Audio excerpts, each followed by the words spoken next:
समाधि बाद प्रथम श्लोक। अथ योगानुशासनम। यहाँ अथ योगानुशासनम, अथ का मतलब होता है आरंभ करना, और योगानुशासनम मतलब योग प्लस अनुशासन। अर्थात क्या है कि इसका अगर हम शब्दों का अर्थ देखेंगे तो अब हम आरंभ करते हैं योग अनुशासन, मतलब योग की शिक्षा देने के ग्रंथ का हम आरंभ करते हैं। तो अथ का शब्द आपका अलग अलग तरह से होती है। अथ का जो शब्द, अथ शब्द का जो मीनिंग होती है, अगर एग्जाम में ऐसा भी आए कि अर्थ शब्द का अर्थ क्या है, तो अर्थ शब्द का जो संस्कृत के अनुसार जो अर्थ होती है, मीनिंग होती है, वो होती है आरंभ वाचक, शुरुआत जिसे करते हैं, और मंगलार्थक मतलब मंगलदायक शब्द जो होती है। तो अर्थ शब्द का अर्थ होती है कि जिससे हम शुरू करते हैं, आरंभ करते हैं, और जिससे जो मंगल कारक होती है, जिसके द्वारा लक्षण, भेद, उपाय और इत्यादि फल सहित शिक्षा दी जाए, अर्थात जिसको व्याख्या की जाए, तो उसको हम कहते हैं अनुशासन कहते हैं। कि जब आप देखोगे नॉर्मल भी हम कहते हैं ना कि डिसिप्लिन रखो, तब जाकर आप कोई पढ़ाई करते हो तो कोई डिसिप्लिन रखो बोलते हैं ना क्लास में। तो अनुशासन मतलब क्या होती है? डिसिप्लिन होती है। तो इसलिए अथ योगानुशासन के आपका अर्थ हुआ कि जिसके द्वारा लक्षण, भेद, उपाय, फलों सहित शिक्षा दी जाए, अर्थात व्याख्या की जाए, उसको हम अनुशासन कहते हैं उसको। अब लक्षण, भेद, उपाय, इन सब का हम शिक्षा देने वाले शास्त्रों को आरंभ करते हैं। अगर इसका मीनिंग हम देखेंगे तो इन सब की शिक्षा देने वाले शास्त्रों को हम शुरू करते हैं या आरंभ करते हैं।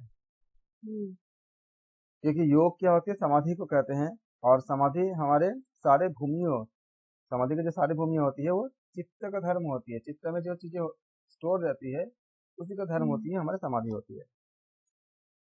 तो हमारे पहले श्लोक क्या था? अथ योगानुशासनम, हम योग की शुरू करते हैं पहला श्लोक। इसके बाद जब हमने योग के स्टार्टिंग किया, सेकंड श्लोक क्या है? योग चित्त वृत्ति निरोधः। योग क्या करते हैं? चित्त की वृत्ति का निरोध करते हैं। चित्त की वृत्ति का निरोध करना ही योग होता है। यहाँ योग मतलब योग हो गया, योग चित्त वृत्ति निरोध मतलब चित्त की वृत्तियों का निरोध करना ही योग कहते हैं। क्योंकि क्या होती है कि निर्मल सत्व प्रधान चित्त जब होती है ना, तब जाके हमारे जो अंग, शरीर या जितने भी बॉडी लैंग्वेज है वो सारे उस हिसाब से कन्वर्ट होती है, जिससे हम उसको साइलेंस में कर लो, मोबाइल को साइलेंस में कर लो। जैसे निर्मल सत्य प्रधान चित्त की वृत्ति जो होती है, जब वो ऐसे होती है तब हम किसी चीज को हम समझ पाते हैं। जैसे मान लो कि जब हम, मान लो तुम्हें कोई ध्यान करा रहे हैं, और अगर मन में अगर कुछ तनाव हो, कुछ चिंता हो, कोई बाहर की कोई चीजें हो, तो हम ध्यान को नहीं कर पाते ना, भटकता है वो। तो जब हम योग करते हैं, योग क्या करता है? हमारे चित्त की वृत्ति को निरोध करता है। तो योग चित्त वृत्ति निरोध है। ये पूरा सृष्टि जो है सत्वगुण, रजगुण और तमगुण, इन तीनों गुणों का ही परिणाम होता है। तो इन तीनों को जब हम संतुलित कर पाते हैं, तब जाके हम अपने चित्त की वृत्ति को हम निरोध कर पाते हैं। इसलिए कहा गया कि योग चित्त वृत्ति निरोध है। फिर अब आते हैं श्लोक नंबर 3। थर्ड श्लोक कहते हैं कि तदा द्रष्टु स्वरूपे अवस्थानम, मतलब जब हम चित्त की वृत्ति को निरोध कर देते हैं, तब तदा मतलब क्या हुआ? तब वृत्तियों का जब निरोध हो जाती है, तब तदा द्रष्टु, द्रष्टु मतलब जो दृष्टा होते हैं उसको द्रष्टु कहा गया है। तदा द्रष्टु स्वरूपे अवस्थानम, स्वरूप मतलब अपने स्वरूप, स्व मतलब स्वयं, और रूप मतलब अपने खुद के जो रूप है। तो जब अपने खुद के रूप में अवस्थित होने के ही, जो अवस्थित होने की जो प्रक्रिया होती है, उसे हम कहते हैं तदा द्रष्टु स्वरूपे अवस्थानम। यहाँ दृष्टा जो है वो दृष्टा का अर्थ पुरुष होती है, मतलब पुरुष की जो चित्त की वृत्ति जो होती है वो निरुद्ध काल में, आप जानते हो कि निरुद्ध काल जब होती है तो उस समय हमें चित्त की वृत्ति निरोध हो जाती है पूरा। आप पढ़े हो के बारे में, मूढ़ चित्त विक्षिप्त एकाग्र और निरुद्ध। जब मूढ़ चित्त विक्षिप्त में हम एकाग्र नहीं कर पाते, हम योग को आगे नहीं ले जा पाते, जब हम निरुद्ध काल, एकाग्र और निरुद्ध काल में हमारा योग पूर्ण होता है। यहाँ पे दृष्टा शब्द का अर्थ क्या है? पुरुष है। अगर एग्जाम में आता है कि दृष्टा शब्द का अर्थ क्या क्या मतलब होती है इस श्लोक में, तदा द्रष्टु स्वरूपे अवस्थानम, तदा द्रष्टु स्वरूपे अवस्थानम, तदा द्रष्टु स्वरूपे स्वरूपे अवस्थानम। तो तदा द्रष्टु, द्रष्टु मतलब दृष्टा, जो जो जो अंदर देखते हैं, जो हमारे अंदर जो परम पुरुष है उसको दृष्टा कहा गया है। यहाँ दृष्टा का मतलब मैं नहीं, जैसे हमारे आंखें की बात नहीं कर रहे हैं, ये हम आंखों से देख रहे हैं वो नहीं बता रहे हैं। दृष्टा मतलब क्या है कि हमारे अंदर, जिसको हम कहते हैं ना कि एक आत्मा जो सोल है, वो हमेशा जो स्पिरिचुअल सोल है, हम जो भी करते हैं वो ऑब्जर्वर होता है, वो दृष्टा होता है, देख रहा है वो, और हमें बताता भी है कि चलो ये नहीं करना चाहिए, वो करना चाहिए। नहीं है कि अंदर की आवाज नहीं आती है? कभी कभी हमेशा आती है, हम इसको कभी कभी फील कर पाते हैं कि ऐसा करना चाहिए, इस तरह का काम नहीं करना चाहिए, ये करना चाहिए। लेकिन तब भी अगर हम करते तो चुप रह रहे, वो ज्यादा कुछ बोलता नहीं है, लेकिन एक बार जरूर बोलता है कि देखो ये नहीं करना चाहिए, अगर हम कुछ गलत करते हैं तो वो आंखें नहीं देखता है, वो जो देखता है अपने हमारे अंदर जो कॉन्शियस होती है, जो हमारी चेतना होती है, जो पुरुष होते हैं, वो दृष्टा है।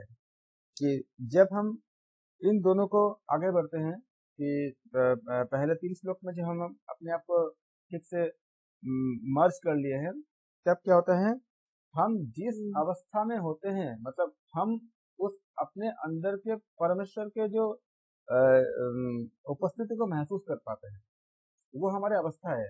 हमारी अवस्था ये नहीं है जो हम करते हैं, जैसे हम मान लो कि सुबह उठते हैं और अपना जिसका जो काम है उस काम में लग जाता है, वो हमारा अवस्था नहीं है। वो तो हम करते हैं जीवन चलाने के लिए, जीवन यापन के लिए।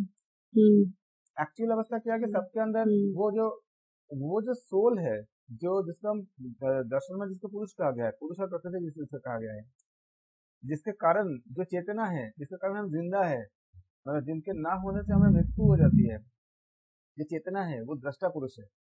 उसके जो उसको वो और मैं अलग नहीं होता। जब हमने पहले के तीनों श्लोक का हमने पूरा कर लिया कि अभी हमने जो जो स्टार्टिंग में हमने अनुशासन कर लिया, उसके बाद हमने बाकी दोनों श्लोक का जो पूरे काम हमने पूरा अपने आप में मर्ज कर लिया, तो क्या होगा, हम उसको देख पाते हैं जो हमारे अंदर जो पुरुष है, हमारे अंदर जो ईश्वर है, उनको हम समझ पाते हैं। इसका मतलब ये हुआ कि तदा मतलब दृष्टा पुरुष की जो चित्त वृत्ति होती है वो निरुद्ध काल में वैसा ही है जैसा कि शुद्ध परमात्मा, मतलब चेतन मात्रा यानी चेतन तत्व जो होती है वो शुद्ध परमात्मा के समान होती है। और ये शुद्ध परमात्मा स्वरूप स्थित कब होती है, जैसे कि कैवल्य अवस्था में होती है। एग्जैक्टली। तो इस समय हम कहते हैं चित्त की व्युत्थान यानी निरुद्ध अवस्था से इतर होती है, और इस अवस्था में पुरुष अपने स्वाभाविक असंग चेतन स्वरूप में स्थिर होता है। मतलब उस समय हमारे में और ईश्वर में कोई भी अंतर नहीं रहता, हम ईश्वर को महसूस कर पाते हैं, हम इसको एकदम अपने में उनके अंदर समाहित हो जाते हैं।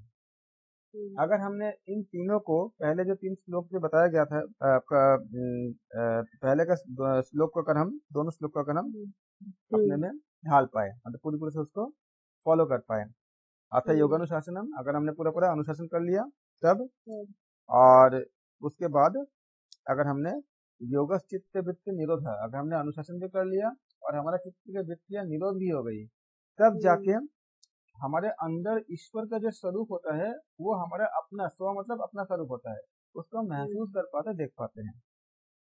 लेकिन अगर ऐसा नहीं होता है तो क्या होता है, अगर मान लो कि अगर हमने पहले दोनों को अगर हमने फॉलो नहीं कर पाया ठीक से, योगा अनुशासन और आपका बाकी अगर हमने नहीं कर पाए, तो फिर क्या होता है, वृत्ति सारूप्य मितरत्र, वृत्ति सारूप्य मितरत्र, वृत्ति सारूप्य मितरत्र। अगर हमने इन 2 श्लोकों को अच्छे से अपने आप में अपने जीवन में अगर उतार पाए, मतलब अनुशासन कर पाए, यथा योगानुशासनम पहला था, और सेकंड श्लोक जो था उसको अगर हमने अपने जीवन में उतार पाए, योगश्चित्त वृत्ति निरोधः, तो हम तीसरे श्लोक तदा द्रष्टु स्वरूप अवस्थानम, उस ईश्वर में अपने आप को मर्ज कर सकते हैं। लेकिन अगर ऐसा नहीं कर पाते हैं तो वृत्ति सारूप वितरत्र, जैसा हमारा वृत्ति रहेगा, या इसको हम अगर पूरा उच्चारण करेंगे तो कैसा आएगा, वृत्ति सारूप्यम इतरत्र, इसको मर्ज करके लिखता है वृत्ति सारूप्यम इतरत्र, लेकिन इसको अगर हम इसको उच्चारण करेंगे तो कैसे करेंगे, वृत्ति सारूप्यम इतरत्र, वृत्ति सारूप्यम इतरत्र। इसका मतलब अगर हमने ये दोनों पहला हमने अगर अनुशासन पूरा किया और हमारे चित्त की वृत्ति पूरा निरोध हो गया तो हमें क्या मिलेगा, जो ईश्वर का हमारे अंदर का जो जो चेतना है, जो ईश्वर का स्वरूप है वो मिल जाएंगे, उसमें और मुझमें कोई भी अंतर नहीं रहेगा। लेकिन अगर ऐसा नहीं मिला तो क्या होगा, वृत्ति की जैसा हमारा वृत्ति होगा हम वैसा ही महसूस करेंगे। वृत्ति सारूप्यम मतलब क्या हुआ, वृत्ति की समान रूपता, जैसा वृत्ति होंगे उस तरह से वृत्ति की समान रूपता में इतरत्र यानी दूसरी अर्थात निरोध से भिन्न व्युत्थान अवस्था में जो पुरुष की होती है वो, अगर मान लो कि कोई आप देखते हो ना कि योग में अगर किसी का बहुत अच्छा ध्यान लग जाता है तो उसका जो आपका खुद का जो रियलाइजेशन होगा, और कोई खाली बैठा है ठीक है खाली श्लोक को सुन रहा है लेकिन उसके दिमाग में बहुत कुछ चल रहा है, उसको जो रियलाइजेशन होगा दोनों में अंतर आएगा ना। सही है। क्यों अंतर आएगा, क्योंकि दोनों के वृत्तियां अलग अलग है। अगर उन दोनों में अगर ये उनको मिलते हैं कि अनुशासन भी पूरा कर पाए हैं और चित्त की वृत्तियां निरोध भी हो गई है, तो उस समय उनका जो स्थिति बनेंगे वो इससे अलग होंगे। उसमें तो पूरा ईश्वर की तरफ आपका जो ईश्वर का स्थिति है वो मिल जाएगा। लेकिन अगर ऐसा नहीं हुआ तो जिसका जैसा वृत्ति होगा उसको वैसा महसूस होगा।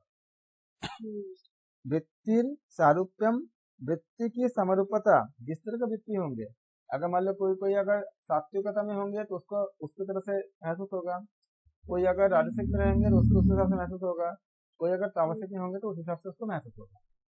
इसीलिए अगर एक ही बुक हम सब पढ़ते हैं लेकिन हम सबकी अंडरस्टैंडिंग अलग अलग होती है और हम सब उसको अलग अलग तरह से अपने जीवन में उतार पाते हैं। तो इतरत्र मतलब क्या हुआ, इतर मतलब दूसरा, इतर शब्द का अर्थ होता है दूसरा, कि वृत्ति सारूप्यम वृत्ति के समान रूपता के अनुसार इतरत्र दूसरी अर्थात निरोध अवस्था से भिन्न व्युत्थान अवस्था में जो पुरुष की होती है वो मिलेंगे। यानी दूसरी अर्थात निरोध से उठने पर व्युत्थान काल में दृष्टा वृत्तियों के जो वृत्तियों के जैसे होते हैं उसके अनुसार वो बिहेव करेगा, उसके अनुसार वो समझ पाएगा चीजों को। अगर उसमें चित्त की वृत्तियां पहले जो 2 श्लोक है अगर उसको पूरा पूरा उतार नहीं पाए, क्योंकि शुरू में हम लोग उतार नहीं पाते ना अपने आप में, हम लोग कहाँ पूरा अनुशासन हम कहाँ कर पाते, नहीं कर पाते। जो बताया गया कि याथा योगानुशासन हम हमेशा क्या हर कोई एकदम अनुशासित हो पाते, पहले पहले नहीं हो पाता ना। और हम सबका चित्त की वृत्तियां कहाँ कहाँ पे निरोध होती है, पूरा पूरा तो होती नहीं है निरोध। तो चित्त की वृत्तियां जब पूरी जब निरोध नहीं होती है तो हमें जैसा हमारा चित्त की वृत्ति होगी उसके तरह मिलेंगे, हमें उसका महसूस होगा। अब 5वें स्टेप में क्या है, अब देखो यहाँ से क्वेश्चन कैसे बन सकते हैं। पहले तो आपका इसमें से अर्थ योगानुशासनम, यहाँ तो हमने बता दिया कि अर्थ, यहाँ पे जो क्वेश्चन बनते हैं कि अर्थ शब्द का अर्थ क्या है, ये आपका आ सकता है। दूसरा जो मैंने बताया कि हमने बताया कि चित्त वृत्ति योग चित्त वृत्ति निरोध है, तो योग की परिभाषा क्या है ये आ सकती है कि पतंजलि योग सूत्र के अनुसार योग की परिभाषा किस श्लोक में दिया गया है या किस पाद में दिया गया है। तो ये आपका ज्यादा गहराई पे न जा करके वो आपसे श्लोक संख्या या पाद ही पूछ लेंगे कि किस पाद में है। तो आप बोलोगे समाधि पाद में है, समाधि पाद में टोटल आपका 51 श्लोक से, ये भी पूछ सकते हैं कि समाधि पाद में कितने श्लोक है, तो आप बोलोगे समाधि पाद में 51 श्लोक से। और योगश्चित्त वृत्ति निरोध है, ये योग की परिभाषा है जो महर्षि पतंजलि ने आपको द्वितीय श्लोक में समाधि पाद के उन्होंने दिए हैं। तो ये बहुत व्याख्या नहीं पूछेंगे क्योंकि व्याख्या नहीं आएंगे, क्योंकि आपके ऑब्जेक्टिव सब क्वेश्चन आएंगे। तो क्वेश्चन जो पूछे जाते हैं वो इस तरह के पूछते हैं, या फिर कैसे पूछेंगे पता है, योग की परिभाषा गीता में भी है, भगवद गीता में योग कर्म आपका कर्म की कुशलता योग होती है, योग कर्म आपका सुकौशलम में। और पतंजलि योग दूसरे में क्या है, योग चित्त वृत्ति निरोध है। तो ऐसे उन्होंने मान लो 4 ग्रंथ से योग की परिभाषा को कलेक्ट करके बोलेंगे मिलान करो, एक में देंगे Patanjali, column A column B बनाएंगे। कॉलम ए में लिखेंगे योग दर्शन, भगवद गीता और ऐसे 2 ग्रंथ कोई उपनिषद प्रदान दे देंगे। और दाएं तरफ रहेगा योग चित्त वृत्ति निरोध, योग आपका कर्म सुकौशलम, या ऐसे आपको परिभाषा मतलब आपको लाइन्स आपको दिए जाएंगे और पूछा जाएगा कि किसके साथ कौन मैच कर रहा है, मतलब योगा चित्त वृत्ति निरोध ये किस बुक में है। इस तरह से आपको मैचिंग करके क्वेश्चन इधर से आएंगे। आप जब जो मैंने भेजा आपको बुक से, उससे जब पीडीएफ निकालोगे उससे जो क्वेश्चन को सॉल्व करोगे ऐसे क्वेश्चन पूछे गए हैं इस तरह के, इस पैटर्न के। इसके बाद आपका आता है तदा द्रष्टु स्वरूप अवस्थानम, ये हो गया। फिर वृत्ति सारूप इतरत्र। और इसके बाद आता है आपका जो 5वां श्लोक है, वो बहुत इंपॉर्टेंट है एग्जाम्स के लिए और हमें समझने के लिए भी। वृत्तयः पंचतयः क्लिष्टा अक्लिष्टा। वृत्तयः मतलब वृत्तियां, पंचतयः मतलब 5 प्रकार की होती है। तो वृत्तियां कितने प्रकार की होती है, क्वेश्चन यहाँ बन गया। वृत्तियां कितने प्रकार की होती है, एक क्वेश्चन आपका यहीं बन गए। तो वृत्तयः मतलब वृत्तियां, पंचतयः 5 प्रकार की होती है, क्लिष्टा और अक्लिष्टा। तो यहाँ पे क्लिष्टा मतलब क्या होता है, क्लिष्ट का अर्थ होता है जिसमें राग द्वेष इत्यादि जो क्लेश होती है, क्लेशों के आपका से मिला हुआ। और अक्लिष्टा क्या होती है, राग द्वेष आदि क्लेशों को नाश करने वाला, ये अक्लिष्टा होता है। तो वृत्तियां कितने तरह की होती है, 5 तरह की होती हैं। ये 5 प्रकार की होती है वृत्तियां। क्लिष्ट अर्थात राग द्वेष आपका क्लेशों के कारण जो वृत्ति होती है, और अक्लिष्ट यानी जो राग द्वेष को नष्ट करने वाली होती है। तो आप पहले तो आपका ये श्लोक हो गया कि ये श्लोक कौन से है, जहाँ पे क्लिष्ट अक्लिष्ट के बारे में जो बताया गया है वो 5वां श्लोक है। इसमें सबसे ज्यादा पूछते हैं कि वृत्तियां कितने तरह की होती है। जो इम्पोर्टेंट क्वेश्चन इसमें है वो बनता है ये कि वृत्तियां कितने तरह की होती है। क्या आप बोलोगे, वृत्तियां 5 तरह की होती है। और इसके बारे में कौन सा श्लोक है, बोलोगे 5वां श्लोक है समाधिपाद के। श्लोक क्या है आपका, वृत्तयः पंचतयः क्लिष्टा अक्लिष्टा। यहाँ जो आखिरी मात्रा है, आखिरी मात्रा मतलब आ से मतलब है उसका। तो वृत्तियां 5 तरह की होती है, क्लिष्टा और अक्लिष्टा। फिर इसको आप नोट करना कि कौन से पाद से है और कौन से आपके श्लोक नंबर क्या है, क्योंकि आपके ये पूछे जाते हैं श्लोक नंबर। आप बता दें कि वृत्तियां, ये 5 जो वृत्तियां है क्या क्या है, ये भी बहुत ज्यादा इंपॉर्टेंट है कि 5 वृत्तियों के नाम क्या क्या है। रमान विपर्य विकल्प निद्राय स्मृतयः, रमान विपर्य विकल्प निद्राय स्मृतयः। इस श्लोक को आप याद रखोगे क्योंकि क्रम पूछते हैं कि पहला आपका क्या है, रमान पहला है कि क्या है। ये जो 5 वृत्तियों के नाम है ना, इस नाम को ऑर्डर से भी पूछ लेते हैं कि पहला में क्या क्या बताया गया है, रमान विपर्य विकल्प निद्रा और स्मृति। और अगर आप भूल भी जाते हो कि इनके नाम, अगर आपको श्लोक याद रहेगा तो आपको नाम फट से याद आ जाएगा। तो आप इसको नोट कर लेना। आप जहाँ पे अपने श्लोक आपको लिखे हो ना, उन श्लोक में आप टिक कर लेना सबसे ज्यादा इम्पोर्टेंट जो हमारे जीवन के लिए भी और एग्जाम्स के लिए भी जो पूछे जाते हैं वो आप। और हर श्लोक में आप नोट्स में ये करो कि जो मैं बताते जा रहा हूँ आपको कि किस तरह के टॉपिक में कैसे क्वेश्चन पूछते हैं।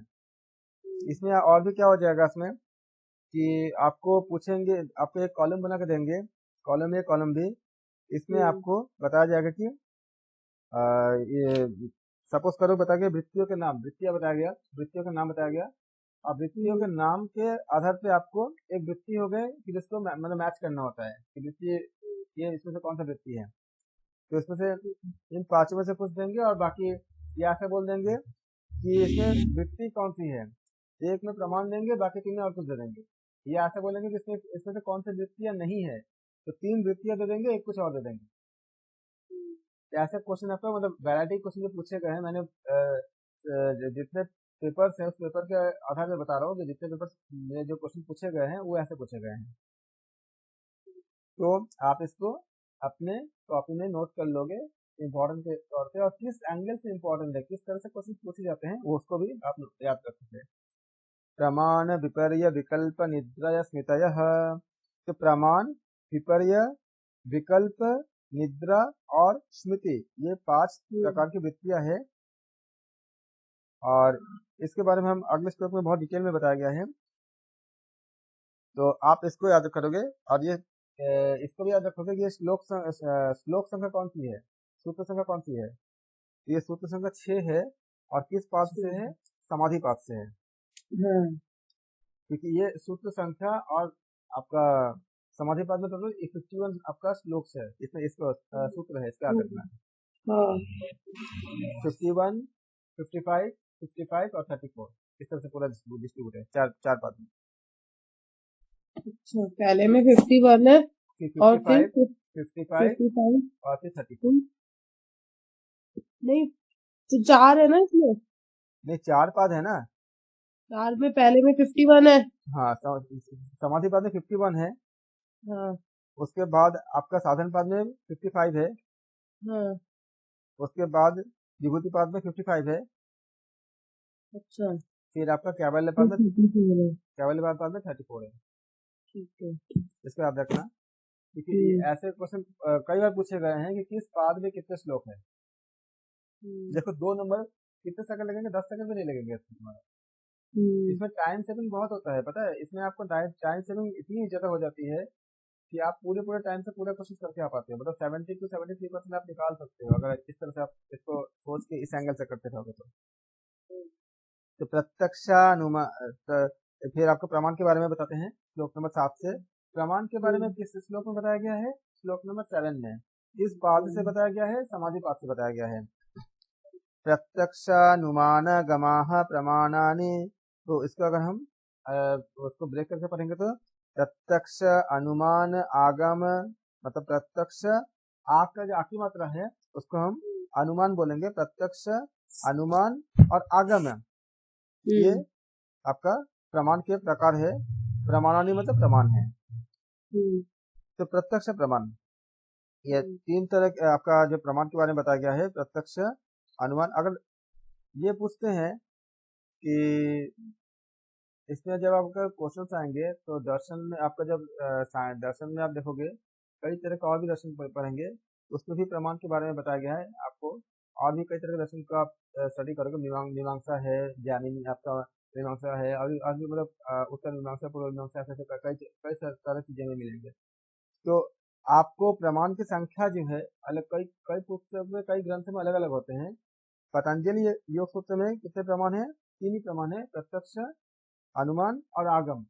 जबकि दूसरे जो ग्रंथ है उसमें प्रमाण की संख्या कम ज्यादा होती है। तो जब सूची आपका 1 और सूची 3 में जो मिलान करने के लिए आएंगे ना, इसमें आपका ऐसा आ सकता है कि पतंजलि योग दर्शन के अनुसार प्रमाण की संख्या क्या है, या डायरेक्ट ऐसे भी क्वेश्चन पूछ सकते हैं कि पतंजलि योग दर्शन के अनुसार कितने प्रमाण होते हैं, या पतंजलि योग दर्शन के अनुसार प्रमाण नहीं है करके क्या बोलेंगे, 3 तो यही दे देंगे आपका, प्रत्यक्ष, अनुमान और आगम, और चौथा कुछ और डाल देंगे। तो आपसे पूछेंगे कि इनमें से कौन सा प्रमाण नहीं है। तो हमने देखा, क्या देखा कि प्रत्यक्ष, अनुमान और आगम, ये भेद से 3 प्रकार की प्रमाण की वृत्तियां होती है। प्रमा का मतलब होता है यथार्थ ज्ञान। प्रमा का जो शब्द होते हैं, प्रमाण बोलते हैं ना, हेलो,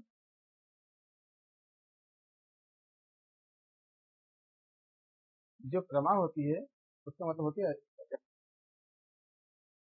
प्रत्यक्षानुमान गमान प्रमाणानि।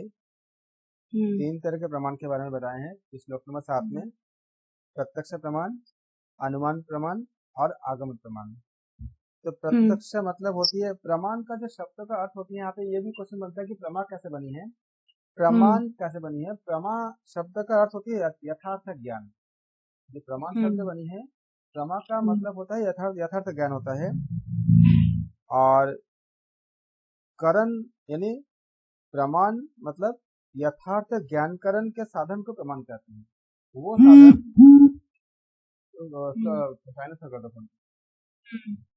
वो प्रमाण जिससे हमें यथार्थ ज्ञान प्राप्त होता हो, उसे हम प्रमाण कहते हैं।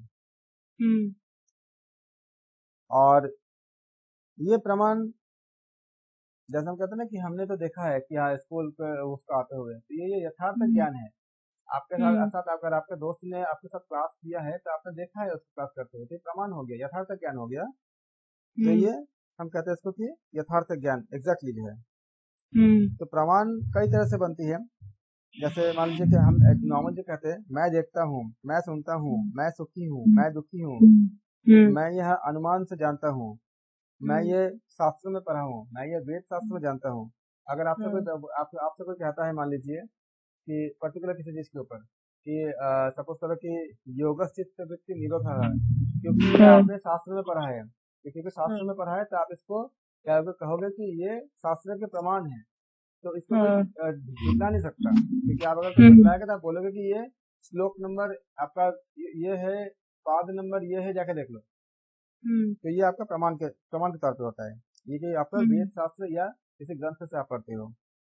हम्म इस तरह से क्या होगा कि आपका जो ज्ञान के जब आपको बोध कराता है, तो जब यथार्थ ज्ञान के जिसके माध्यम से जो हमें जो बोध होती है उसको हम प्रमाण हम्म कहते हैं। अगर प्रमाण हम्म का अगर आपका परिभाषा आए तो कि हम्म प्रमाण किस शब्द से उत्पत्ति हुई है, तो प्रमा शब्द से आई है।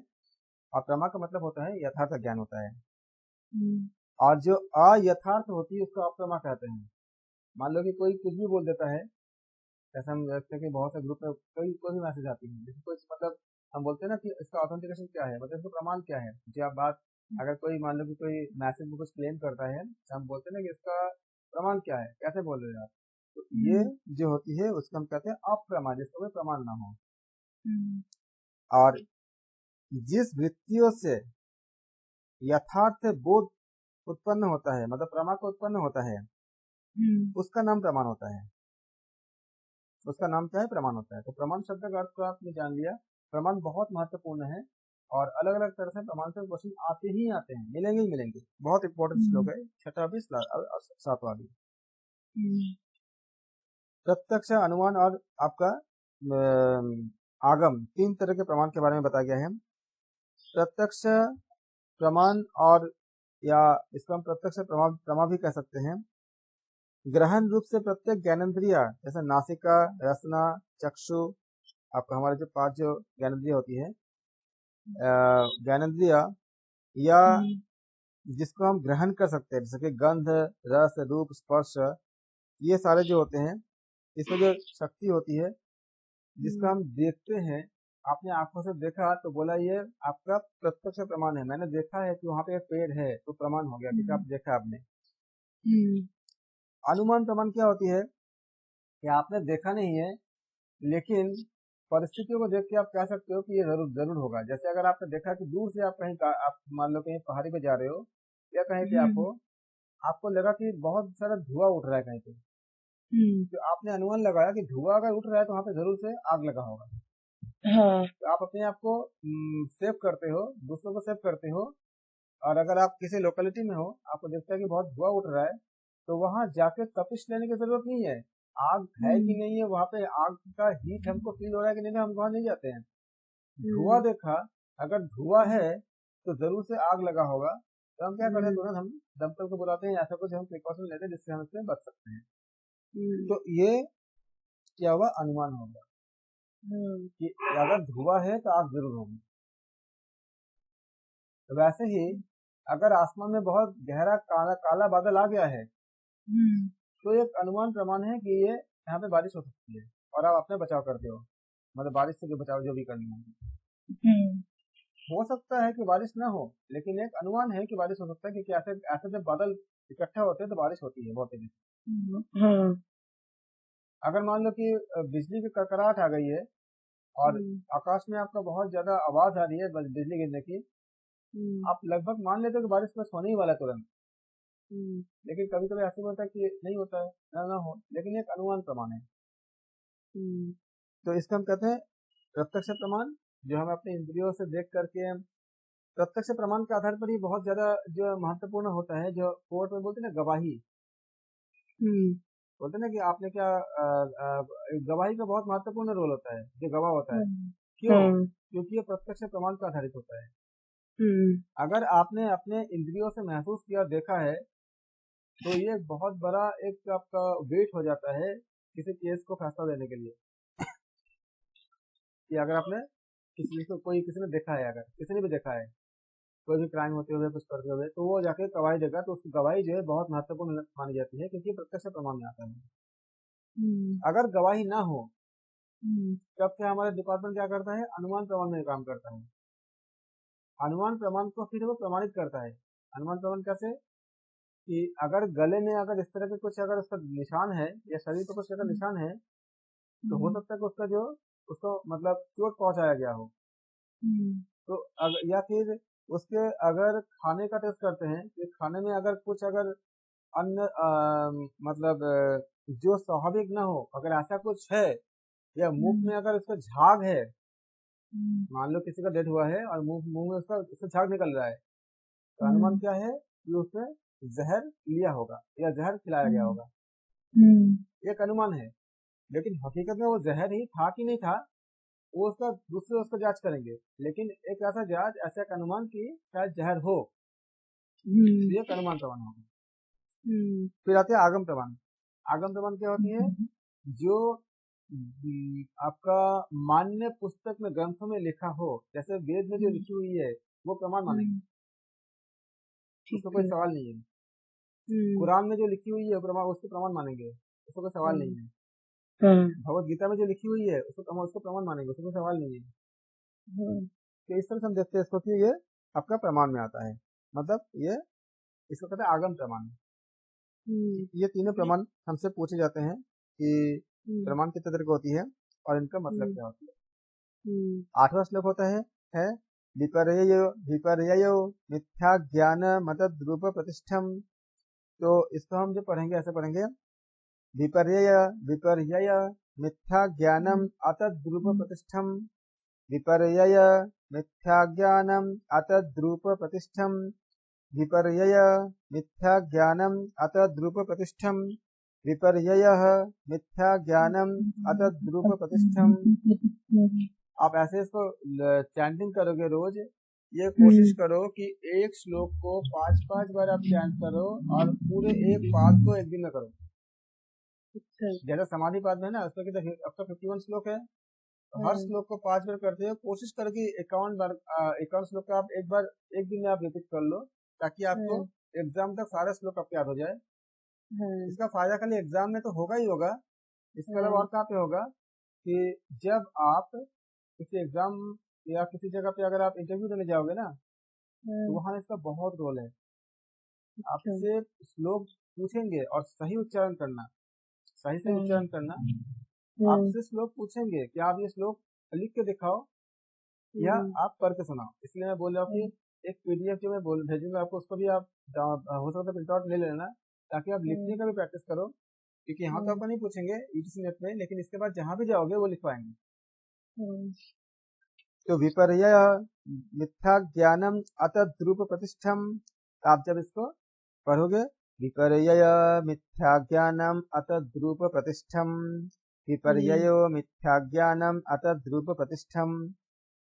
तो विपर्य मिथ्या ज्ञान है जो हम्म, उसके रूप में प्रतिष्ठित नहीं है, मतलब हम्म, जो है वो नहीं है, जो हमें लगता हम्म, है वो नहीं है, वो मिथ्या ज्ञान है वो। तो विपर्यय मिथ्या ज्ञानम अतः ध्रुव प्रतिष्ठम, मतलब अर्थ क्या हुआ इसका कि विपर्य मिथ्या ज्ञान होता है जो उसके उस पदार्थ के रूप में प्रतिष्ठित नहीं होता है, अर्थात उस पदार्थ के वास्तविक रूप को वो प्रकाशित नहीं करता है। यह हम्म, विपर्य, तो ये पूरे श्लोक का मतलब होता है। हम्म, सूत्र में जो आपका, आप ये ऐसा कर सकते हो कि मतलब इसका अगर हम एक लाइन में बोलेंगे तो विपर्य एक मिथ्या ज्ञान होता है जो उस पदार्थ के रूप में प्रतिष्ठित नहीं है। जैसे इसका अगर हम एग्जाम्पल, इसको अगर हम यहाँ पे कैसे समझाया गया उसको देखें। हम्म, विपर्य हमारे जीवन में बहुत सारा, मैक्सिमम विपर्यों पे हम टिके रहते हैं। हमें बहुत सारी जितनी भी समस्या आती है वो विपर्य के कारण नहीं ज्यादातर आती। हम समझते हैं कि जो सोल है, आप कोई भी चीज खरीदो, कुछ दिन बाद वो पुरानी लगने लगती है। क्यों लगती है? हम्म, जैसे मान लो आपने एक मोबाइल खरीद लिया, और अच्छा लगा, लेकिन 1 साल बाद उसके आप उस तरह केयर करोगे जो पहले दिन किया था आपने? नहीं करते। नहीं। आपने कार खरीदा, बहुत केयर कर रहे हो कि कोई भी स्क्रैच ना आ जाए, कुछ नहीं आ जाए। क्या 5 साल बाद भी कार का आप उसी वही आपका अनुभूति रहेगा? नहीं रहेगा। यहाँ तक कि हमारे रिश्ते में भी शादी के समय कैसे हमारा अनुभूति होती है, लेकिन शादी के 5 साल 10 साल बाद क्या होती है, अंतर आ जाती है। कई जगह पे अलग अलग तरह से नहीं आती, कई जगह पे आ जाती है, मतलब अलग अलग अलग चीजें, मतलब भावनाएं अलग हो जाती है, कहीं कहीं गैप हो जाती है, बहुत सारी चीजें हो जाती है। क्यों होती है? क्योंकि हम आत्मा को देते हैं। जैसे मान लो कि आपको सोने की गहने खरीदने हैं, आपको माइंड में है कि हमें ज्वेलरी खरीदनी है, आपका सिल्वर की, मतलब सॉरी गोल्ड की। तो अगर आपको गोल्ड के जगह पे कुछ भी दिया जाए और तो आप देखोगे एक बार कि मना कर दोगे? देखोगे जरूर। आपको सिल्वर दिया गया, आपने देखा कि चांदी है, नहीं चाहिए, लेकिन जब तक आपने डिसाइड नहीं कर पाए कि चांदी है कि नहीं है, तब तक आप उसके हाथ में रखते हो। आपको सोना खरीदना है, उसको साइलेंस में कर दो। आपको सोना खरीदना है और अगर आपको चांदी दिया जाए, तो जब तक आप ये डिसाइड नहीं कर लेते हो कि नहीं ये चांदी है, तब तक आप उसको हाथ में रखोगे। जैसे डिसाइड कर लिए तो आपने उसको हाथ से निकाल दिया, नहीं हम नहीं चाहिए। यहाँ तक कि अगर आपको सोना ही खरीदना है, अगर आपको किसी ने हीरा दे दिया, वो डायमंड दे दिया, आप हाथ में तब तक रखोगे जब तक आप ये डिसाइड नहीं कर लेते हो कि ये आपका सोना नहीं है। हमारा सोल भी जो है वो जन्मों जन्मों से जो जर्नी करता है, उसको खुशी चाहिए। तो खुशी उसको कहाँ से मिलेगी? जब हमारे ये सोल उस सुप्रीम सोल से, मतलब हमारा आत्मा जब परमात्मा से मिलेगा, तब जाकर उसको खुशी मिलेगी। तब जाकर उसको खुशी मिलेगी। वो उसको ढूंढता है, और उसको ढूंढने के लिए वो इतने जन्मों की जर्नी कर रहा है। हम उसको बीच में दे रहे हैं, देखो इसमें खुशी है, इसमें मोबाइल में खुशी है। जैसे अगर आपने गोल्ड खरीदने गए, आपको सिल्वर दे दिया कि देखो सिल्वर भी बहुत अच्छी है, ये सिल्वर नहीं है, आपको बहुत अच्छी चीज है। आप देखे, हाथ में लिए, नहीं ये सिल्वर है, आपने अलग कर दिया। वो जो 2-4 सेकंड का जो टाइमिंग है, आपने देखा समझा कि ये गोल्ड नहीं है, उस तरह है। आपने मोबाइल दिया आत्मा को सोच कर लगा अच्छा चूक दिया क्या, उसको साइलेंस कर दो, नहीं तो आवाज कर रहा है, उसमें ज्यादा हो रहा है। मुझसे हो नहीं रहा, आता नहीं है मुझको। नहीं, फोन को साइलेंस कर दो ना। तो सोल क्या करता है, ये सोचता है क्या इसमें खुशी है। उसने मोबाइल लिया, लेकिन उसको पता चला कि मोबाइल में वो खुशी नहीं है, क्योंकि खुशी किसमें मिलेगा उसको, वो केवल उस ईश्वर से मिलने पे खुशी मिलेगा। तो कुछ दिन बाद हमारा मोबाइल हमें अच्छा नहीं लगता। वैसे आपने घर लिया, कुछ टाइम बाद वो घर भी आपको अच्छा नहीं लगता। आपको अच्छा नहीं लगता मतलब आपको सोल को अच्छा नहीं लगता। उसको अच्छा तभी लगेगा जब आप एक डीप मेडिटेशन में जाते हो, एक डीप आप ध्यान में जाते हो। अगर आप डीप बहुत गहरी ध्यान में जाओगे, तो ध्यान आप साल भर भी कर लो, रोज कर लो, कभी भी मना नहीं करेगा कि नहीं इसमें कुछ नहीं, इसमें कुछ मिलेगा उसको। करते करते करते करते वो सुप्रीम सोल तक पहुंचेगा। तो ये जो हम उसको बोलते हैं कि इसमें हमें खुशी है, ये आपका विपर्य है। ये विपर्य है, मतलब मिथ्या ज्ञान है, जिस समय हमें आनंद मिल जाएगी। आज अगर आपने एक आईफोन लिया, आपको आनंद की आप अनुभूति कर रहे हो, लेकिन कुछ दिन बाद जब नया वर्जन आएगा तो आपको आनंद नहीं मिलेगा। आपको तो ये मिथ्या ज्ञान था कि इसमें आनंद मिलेगा, इसमें खुशी मिलेगा, जबकि अल्टीमेटली हमें पता चलता है कि नहीं मिलता है। जैसे एक हमारे पास ऐसा ज्ञान है कि बहुत अगर पैसा हो जाएगा तो हमें बहुत खुशी मिलेगा, ऐसा लगता है। लेकिन जिनके पास बहुत पैसा है, क्या उसमें वाकई में खुश है? वो नहीं है। ये मिथ्या ज्ञान है, ये विपर्य है कि हमें अगर बहुत पैसा मिलेगा तो हमें खुशी मिलेगा। और उसको उल्टे अगर देखोगे, हम खुशी ढूंढने कहाँ जाते हैं? के पास, जिसके पास कुछ नहीं होता, मतलब कुछ नहीं होता, जिसके पास पैसा नहीं होता, जिनके पास परिवार नहीं होता, जिनके पास घर द्वार ज्यादा नहीं होता, हम उनके पास जाकर के उनके एक राजा जो पहले जो राजा होते थे, वो संतों के पास जाकर उनके पैर में जाकर, मतलब पैर में जाकर प्रणाम करके उनको नीचे बैठे थे। क्यों?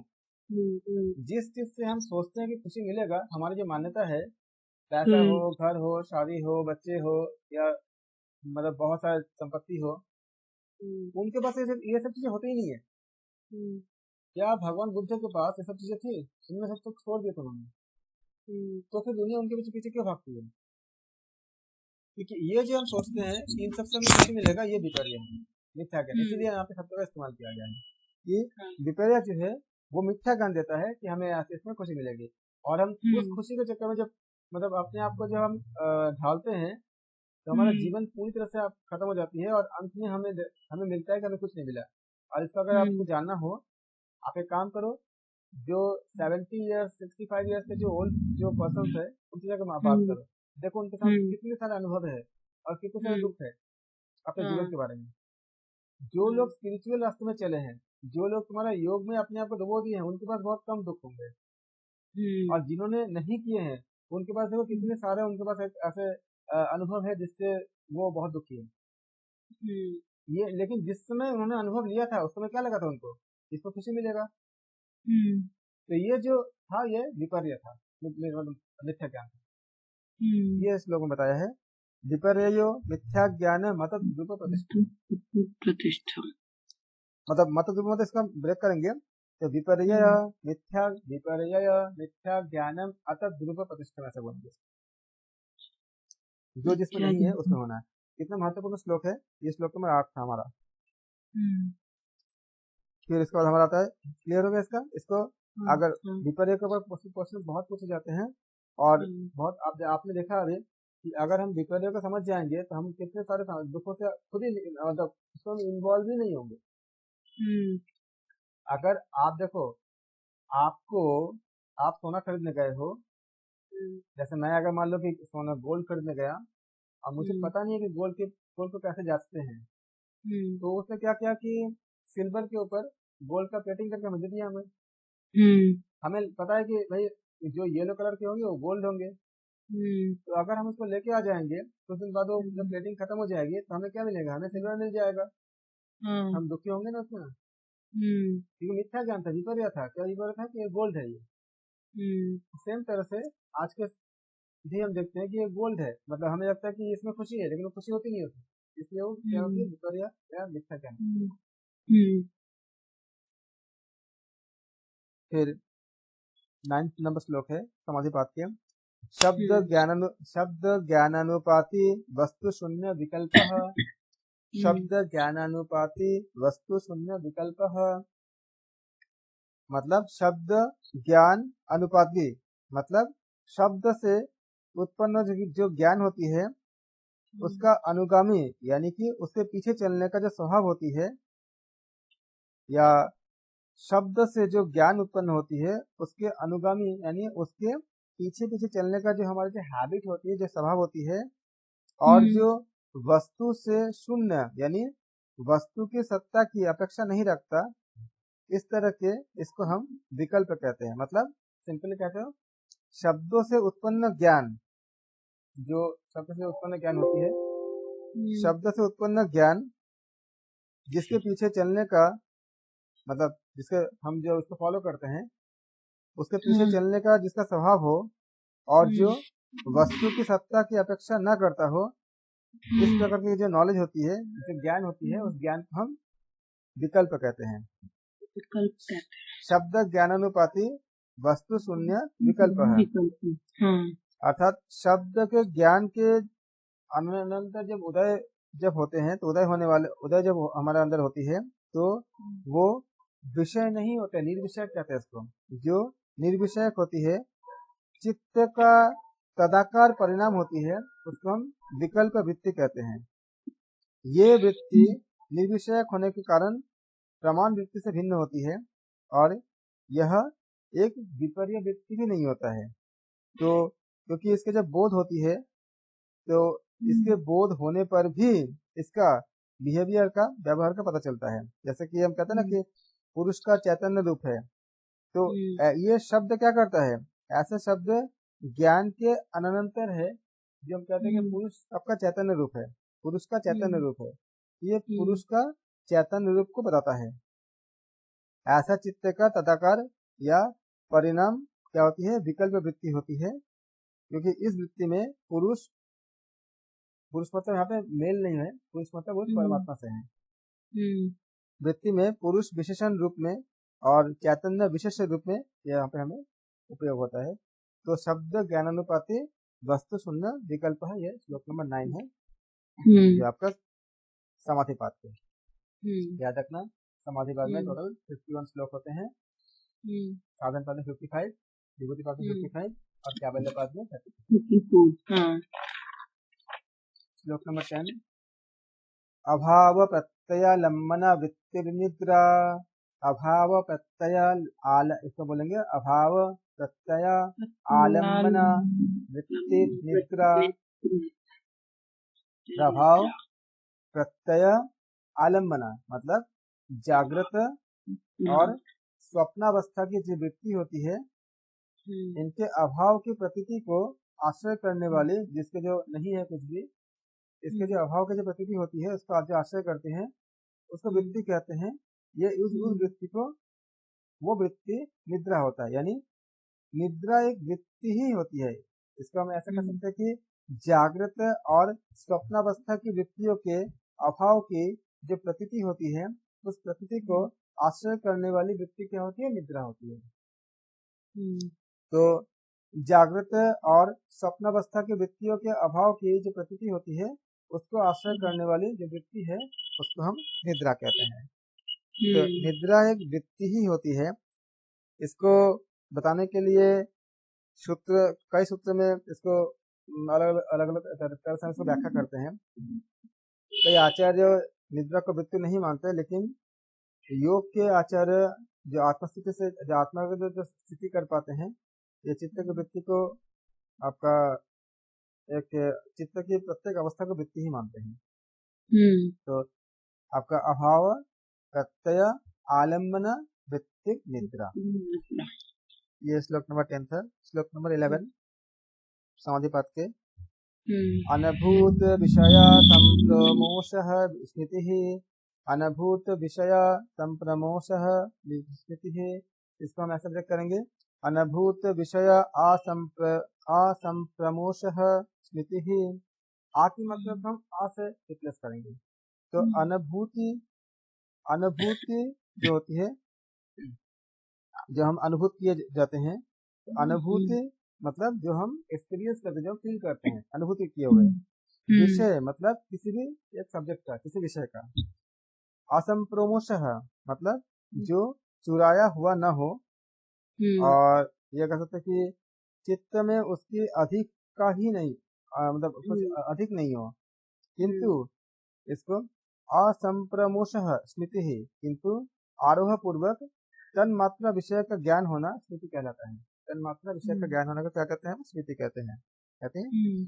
अनुभव किए हुए विषय का फिर से चित्त में आरोह पूर्वक, उससे अधिक, उसका ज्यादा नहीं, लेकिन तन्मात्र विषय का ज्ञान होना स्मृति होती है। आप जानते भी हो कि हमारे चित्त में हम जो भी पहले चीज हमारे साथ होके रखी होती है, उसका रिपीटेशन अगर याद करोगे तो स्मृति में, जैसे मान लो आपने वैष्णो देवी गया, आपने तो वैष्णो देवी में आपने दर्शन किया, आपने तो दर्शन करने पर जिस तरह की भावना, जिस तरह की एनर्जी आपने फील किया था, अभी अगर आपने मान लो कि आपने 2-3 महीने पहले गया था दर्शन करने के लिए, लेकिन आज अगर फिर से अगर आप उस माता को, ऊर्जा को अगर आप याद करोगे जो आपने दर्शन किया था, उस एनर्जी का रिकॉल दोबारा पाओगे शरीर पे, मन पे। तो ये आपने अभी तो आपने गया नहीं, आपने अभी नहीं गए हो, आपने कई महीने पहले गए थे दर्शन करने के लिए, लेकिन जैसे ही आपने अपने माइंड पे उसको याद किया, माता के जो दर्शन किया था आपने, जिस तरह आपने रास्ता को आपने कवर किया था, गए चले थे वहां पे, आपने जिस तरह से पूजा पाठ किए थे, वो सारे चीजें आपके अंदर आपका एकदम रिकॉल हो जाएगा और आप उस ऊर्जा को दोबारा गेन करोगे। ये स्मृति है, इसको स्मृति कहते हैं। कि जो हम चीजें पहले का अनुभव, जैसे आपने पहले दर्शन किए हैं आपने माता वैष्णो देवी का, ये आपका एक अनुभव है। उस अनुभव को आप कहाँ पे स्टोर हुआ? आपका स्मृति में स्टोर हो गया। तो उस अनुभव, एक बार अनुभव किए हुए विषय को अगर आप बार बार अगर आप रिपीट करोगे, मतलब उसको सोचोगे, तो क्या मिलेगा आपको? वो ऊर्जा दोबारा रिपीटेशन होता जाएगा। सेम तरह से नेगेटिव भी होता है। अगर आपने किसी चीज में अगर कोई, मतलब बहुत कोई डर होता है, जैसे मान लो कि किसी को अगर इलेक्ट्रिक का शॉक लगा हो स्विच से, तो दोबारा वो खाली स्विच ऑन करने में भी बहुत डरेगा। अगर एक बार अगर किसी को, अगर मान लो कि अगर इलेक्ट्रिक शॉक लग चुका है, तो वो उसको कहा जाए कि स्विच को ऑन ऑफ करो, तो वो दूर से करेगा, ये बहुत डरेगा। क्यों? क्योंकि उसने एक अनुभव किया है एक बार झटके को, इलेक्ट्रिक के झटके को, तो उसको स्मृति में है, तो दोबारा वो बहुत संभाल के मतलब करेगा कि ऐसा कोई गलती नहीं करेगा जिससे उसको दोबारा चोट लगे। इसी को कहा गया कि अनुभूत विषय संप्रमोश स्मृति ही। अनुभूति यानी अनुभव किए हुए विषय को, ये अनुभूत विषय असंप्रमोश स्मृति ही, अनुभव किए हुए विषय का चित्त में आरोह पूर्वक उससे अधिक नहीं किंतु तन्मात्र विषय का ज्ञान होना ही स्मृति होता है। और इसको हम नॉर्मल लाइफ में हमें हमेशा याद करते हैं। आप देखो कि बचपन में जो भी आपने किया है, कोई घटना होती है उसका याद करते हो तो कैसे आप रोमांचित हो जाते हो ना, छोटे बच्चे बचपन में। या अगर आपने अपने जो लोग अब जो एक्टर है एक्ट्रेस है जहाँ कहीं पे शूट करने गए हैं, तो शूट तो हो गया है लेकिन जब वापस आ गए तो उनको बहुत लंबे समय तक याद रहता है। जैसे मतलब अमिताभ बच्चन है या ऐसा कोई है जिन्होंने बहुत साल पहले शोले को शूट किए थे, लेकिन आज भी अगर उनसे शोले के बारे में बात की जाए तो वो उससे भावुक हो जाते हैं। या आनंद मूवी बनाए थे अमिताभ, कितने साल पहले बनाए थे, लेकिन आनंद मूवी के बारे में जब भी उनसे कोई बात किया जाए तो भावुक हो जाते हैं, क्योंकि वो स्मृति में स्टोर रहता है, उसको दोबारा आपको उस जगह उस चीज को गेन करते हैं। इसी को बताया गया है कि अनुभूति विषय असंप्रमोश है स्मृति। अगर आपसे पूछा जाएगा, श्लोक नंबर 11 है, फिर आपका श्लोक नंबर 12 क्या है? अभ्यास वैराग्याभ्यम तन्निरोधः, अभ्यास वैराग्याभ्यम तत् निरोधः। इसका मतलब अभ्यास जब हम करते हैं, अभ्यास और वैराग्य से ये उन वृत्तियों का निरोध हो जाता है। लगातार अगर आप अभ्यास करते जाओगे ना, तो जो वृत्तियां परेशान करता है वो निरोध हो जाती है। ये प्लस माइनस दोनों में होता है। प्लस में क्या होता है कि पॉजिटिव में अगर आप लगातार ध्यान करो, प्राणायाम करो, तो धीरे धीरे अंदर की जो आपका जो चंचलताएं होती है, जो परेशानी जो आपको बैठने देता नहीं है, उसको अपने आप कम होता जाता है और फिर आप आराम से कर पाते हो। पहले पहले कोई ध्यान में जाता है तो उसे लगता नहीं है, लेकिन जैसे जैसे वो अभ्यास करता है तो लगने लगता है। सेम तरह से जो नेगेटिव भी होती है कि जो लोग मतलब बुरी आदत में जो फंसते हैं, वो भी उनका एक नेगेटिव अभ्यास ही होती है। तो अभ्यास में अगर हम करेंगे तो अभ्यास वैराग्य से हम ये सब चीजों का निरोध कर सकते हैं। अगर मान लो कोई नकारात्मक भावना है, जैसे मान लो कोई अगर नशा या ऐसा में कुछ फंसा हुआ है, अगर वो लगातार अभ्यास करेगा, कोशिश करेगा छोड़ने के लिए, तो छूट जाता है। बहुत लोग छोड़ते भी है ना, तो कैसे छोड़ते हैं? जब वो लगातार उसका अभ्यास करते हैं, कोशिश करते हैं। मान लो कोई ऐसा कोई बुरे नशे के आदी है, उसको अगर हम लगातार ध्यान कराते रहेंगे, तो नशे में जिस तरह के आपका कुछ खास तरह के जो सिक्रेशन होती है शरीर में, जिस वजह से नशे में उसका आनंद मिलती है, डोपामिन वगैरह मिलती है, तो ध्यान करने से उसके जो सिक्रेशन होती है खुशी मिलने की, वो बहुत गुना ज्यादा होता है जो नशे में मिलता है। उससे क्या होता है कि नशा से छूट जाता है। लेकिन इसलिए जो ध्यान मेडिटेशन जो होती है, उससे नशा छोड़ने में बहुत ज्यादा हेल्प करता है, बहुत मदद करता है। तो ये भी हमारा किससे आती है? अभ्यास से आती है। आप इसको मतलब समझने के लिए, याद रखने के लिए इन सब एग्जांपल्स को जो मैं दे रहा हूँ उसको आप याद रखेंगे तो उसको आपको याद करने में बहुत आसानी होगा। तो अभ्यास वैराग्याभ्यम तन्निरोधः, यानी अभ्यास और वैराग्य से उनके वृत्तियों का क्या होती है? निरोध होती है। तो अभ्यास, इसका अगर हम एक लाइन का आंसर करेंगे तो अभ्यास और वैराग्य से उन वृत्तियों का निरोध होता है। क्योंकि चित्त वृत्ति निरुद्ध करने के दो उपाय है, एक अभ्यास और एक वैराग्य। चित्त का स्वाभाविक नेचर क्या होती है? मतलब बाहर की तरफ जाता है, बहिर्मुखी होता है। ये बहिर्मुखी प्रवाह वैराग्य द्वारा निवृत्त होती है और अंतर्मुखी हो जाता है। अभ्यास द्वारा मतलब आत्मा की उन्नति होती है, उसे कहते हैं आत्मोन्मुख। मतलब अपने आत्मा की उन्नति करना, अपने आत्मा की तरफ मतलब देखना। तो अभ्यास के द्वारा आत्मा उन्मुख मतलब उसकी तरफ देखना, मतलब जिसे प्रत्याहार कहते हैं, आंतरिक प्रवाह स्थिर हो जाती है, बहिर्मुखी नहीं होते हैं। इसको हम कहते हैं कि जब हम अभ्यास वैराग्य करते हैं तो वो निरोध हो जाती है। हम कितना ही बोले कि ऐसा करना चाहिए तो हमें सबको पता है, लेकिन हम कर क्यों नहीं पाते? जब हम नहीं कर पाते जिस जगह पे, उस जगह से होती है कि हम इसका अभ्यास वैराग्य से हम कोशिश करेंगे तो हो जाता है। फिर अगला श्लोक नंबर 13, ये 12 नंबर श्लोक था। 13 नंबर में है तत्र स्थितो यत्नोऽभ्यासः। हाँ, यत्नोऽभ्यासः, तत्र मतलब उन दोनों अभ्यास और वैराग्य से, तत्र मतलब उसके, मतलब जो अभी बताया था श्लोक नंबर 12 में कि उस अभ्यास वैराग्य से चित्त की जो स्थिति होती है उसमें यत्न, अगर हम अगर अभ्यास दोनों अगर अभ्यास वैराग्य करते हैं तो धीरे धीरे क्या होती है, चित्त की स्थिति में यत्न करना, यानी लगातार हम जब यत्न प्रयत्न कोशिश करते हैं वो अभ्यास है। तो तत्र स्थितो यत्नोभ्यासः, तो उनमें से चित्त की जो स्थिति होती है, उनमें से चित्त की स्थिति के विषय में यत्न करना, लगातार कोशिश करना, उसका हम अभ्यास करते हैं। लगातार कोशिश में हम ये भी कर सकते हैं कि रिपीटेशन, बोलते हैं ना कि साइंस में भी, मैथ्स में भी, हर चीज में क्या करते हैं हम रिपीट करते हैं। आपने मैथ्स में एक क्लास किया, मैथ्स में चीजों को समझा, तो आप क्या बोलते हैं, एक्सरसाइज करो। एक्सरसाइज में क्या होती है, सिमिलर क्वेश्चन बार बार करते हैं, तो क्या होती है वो रिपीटेशन होती है, तो वो अभ्यास करते हैं। और जब हम बार बार करते हैं तो क्या होती है, हम पारंगत हो जाते हैं। जैसे मान लो अगर आपने एमए किया है तो आपने और टीचर में क्या अंतर है, टीचर ने भी वो सिलेबस पढ़े हैं, आप नहीं पढ़े हैं, लेकिन टीचर ने बहुत बार रिपीट किए हैं। सही है। इसलिए हम बोलते हैं कि वो ज्यादा एक्सपीरियंस, हम जो अनुभव का हम जो बोलते हैं ना कि बहुत अनुभवी है, अनुभवी क्या होते हैं, वो बहुत बार रिपीट कर चुके होते हैं। तो जितने बार रिपीट करेंगे वो क्या हो जाएंगे, वो उतनी ज्यादा उनका अभ्यास दृढ़ हो जाएगा, उतना परिपक्व हो जाएंगे। और ये हर कॉमन लाइफ में भी होता है। अगर हमें किसी डॉक्टर के पास जाना होगा तो हम ऐसे डॉक्टर के पास जाएंगे जो बहुत अनुभवी हो। क्यों? क्योंकि उनके पास ज्ञान बहुत ज्यादा होगा, क्योंकि उन्होंने बहुत से केसेस देखे होंगे, तो उनको पता है कि कमियां कहाँ कहाँ होती है, उसको कैसे कैसे ठीक करते हैं। लेकिन जो एकदम फ्रेश डॉक्टर है, वो भी तो डॉक्टर है, पता तो उसको भी है, लेकिन उसके पास क्या है, वो अभ्यास कम है। तो हम हर चीज में, हम कोई टीचर को भी हम अगर पढ़ने जाते हैं, हम कोशिश करते हैं कोई एक्सपीरियंस टीचर है। जॉब के लिए जाओगे तो आपको क्या बोलता है, आपके पास एक्सपीरियंस है। अगर आप कोई भी, आपका अगर आप फ्रीलांसर भी हो, अगर आप एक्टिंग करते हो, सिंगिंग करते हो, तो भी आपको, आपने पहले कुछ किया है, आपने कुछ एल्बम है, पूछेंगे वो। तो ये क्या होती है, ये हमारे अभ्यास हर जगह काम आती है।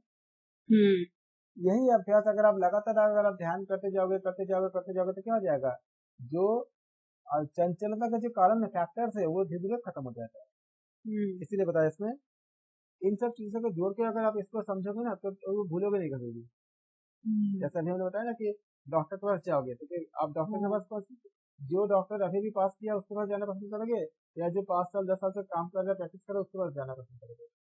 जो बहुत जो 5 साल से काम करता है, हाँ, जो 5 साल से काम कर रहा है उसके पास जाना पसंद करेंगे, क्योंकि उससे क्या होगा, उससे आपको वो अभ्यास ज्यादा कर रहे हैं, इसका मतलब उनके पास ज्ञान, उनके पास प्रैक्टिकल एक्सपीरियंस ज्यादा है कि कैसे कैसे अगर चीजें बिगड़, मतलब उसका कुछ 5 साल 10 साल में बहुत से केसेस, अलग अलग केस उन्होंने डील किए होंगे, तो अलग अलग चीजों को उन्होंने सॉल्व किए होंगे, तो उनको अच्छे से पता है कैसे करना होता है, तो हमें हमारा केस को अच्छे से सॉल्व कर पाएंगे। ये आपका माइंड पे है। कंपनियों को भी ये है कि अगर ज्यादा, अगर उसने कहीं पे काम करके आया है तो उसको पता है कि किस तरह से चीजों को हैंडल करनी है, तो गलतियां कम करेगा, अच्छा काम करेगा,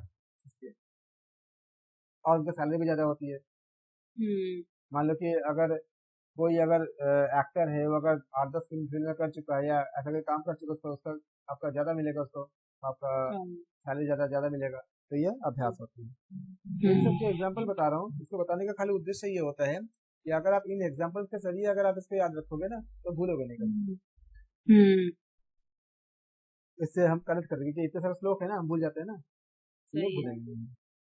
तो तत्र स्थितो यत्नो अभ्यासः, इसका ये हो गया। जैसे हम यम, नियम आदि योग के जो 8 अंग होते हैं, इसके बार बार जब हम अनुष्ठान रूप से हम प्रयत्न करते हैं, कोशिश करते हैं, अभ्यास के रूप में लाते हैं, तो अभ्यास करते करते करते करते क्या होती है, ये चित्त की वृत्ति को निरोध कर देता है। हमने जैसे यम किया, यम के हमने हमने सोचा यम में जैसे हमने झूठ नहीं बोलना है, हमने सोचा झूठ नहीं बोलना है, तो पहले क्या होता था, हम सोचते नहीं थे कि झूठ बोल रहे कि नहीं बोल रहे, अब हम सोचते हैं, तो होगा क्या, पहले मान लो अगर एक दिन में अगर हम 10 झूठ बोलते थे, अब हम सोचेंगे कि नहीं बोलेंगे, तो शायद 2 झूठ बोलें, तो 8 तो कम हो गए ना। अगले दिन क्या होगा, अच्छा 2 बोल दिया था, अब और कम करनी है तो सब एक बोलेंगे, हाँ ये एक भी खत्म हो जाएगा। तो ये क्या होती है, हमारा अभ्यास होती है। इसी को कहा कि अभ्यास, जब हम लगातार हम कोशिश करते हैं, अभ्यास करते हैं, तो तत्र स्थित यत्नोभ्यास है। समझ आई? हाँ